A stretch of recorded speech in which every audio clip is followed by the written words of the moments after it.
Latest ആയിട്ടായിരുന്നു രശ്മിയുടെ മോളുണ്ടെങ്കിൽ ഒരു video ഇട്ടിട്ടുണ്ടായിരുന്നു. ആ വീഡിയോ വെളിയിൽ വന്നതിന് ശേഷം ഒരുപാട് പേര് പറയുന്നതാണ് രശ്മി ഉണ്ടെങ്കിൽ ഭർത്താവിൻ്റെ വീട്ടിൽ ഉണ്ടെങ്കിൽ ഭയങ്കരമായിട്ട് കഷ്ടപ്പെടുക എന്നുള്ള രീതിയിലാണ്. അതിന് മെയിൻ കാരണം എന്ന് പറഞ്ഞാൽ രശ്മി അടുത്ത് ഇങ്ങനെ മോള് ചോദിക്കുന്നുണ്ട് എന്തൊക്കെയാണ് രാവിലെ തൊട്ട് കഴിക്കുന്നത്, ഒരു ദിവസത്തെ ഫുഡ് റൊട്ടീനൊക്കെ എന്തോന്നൊക്കെ ചോദിക്കുന്നുണ്ട്.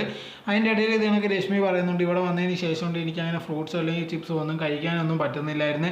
അതിന് സമ്മതിക്കത്തില്ല, ഡയറ്റ് എന്നുള്ള രീതിയിൽ എനിക്ക് ഇഷ്ടമുള്ളതൊന്നും ഇപ്പോൾ കഴിക്കാൻ പറ്റത്തില്ല. അവസാനം ഞാൻ ഹണിമൂണിന് പോയപ്പോഴാണ് എനിക്ക് ഇഷ്ടമുള്ളതൊക്കെ കഴിച്ചതെന്നുള്ള രീതിയിലായിരുന്നു പറഞ്ഞിട്ടുണ്ടായിരുന്നത്. ആ വീഡിയോ നോക്കി കഴിഞ്ഞാൽ നമുക്ക് കാണാൻ പറ്റിയ രശ്മി ഉണ്ടെങ്കിൽ കുറച്ച് ടയേർഡായിട്ടൊക്കെ ഇരിപ്പുണ്ടായിരുന്നു.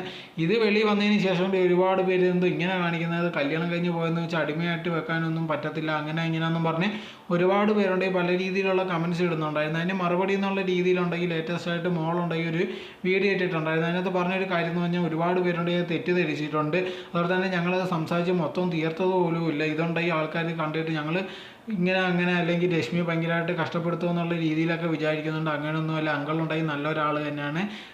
അമ്മയ്ക്ക് വേണ്ട എല്ലാ കാര്യങ്ങളും വാങ്ങിച്ചൊക്കെ കൊടുക്കുന്നുണ്ട്. ആൾക്കാർ തെറ്റിദ്ധരിക്കേണ്ട കാര്യമൊന്നും ഇല്ലെന്നുള്ള രീതിയിലായിരുന്നു മോള് പറഞ്ഞിട്ടുണ്ടായിരുന്നത്.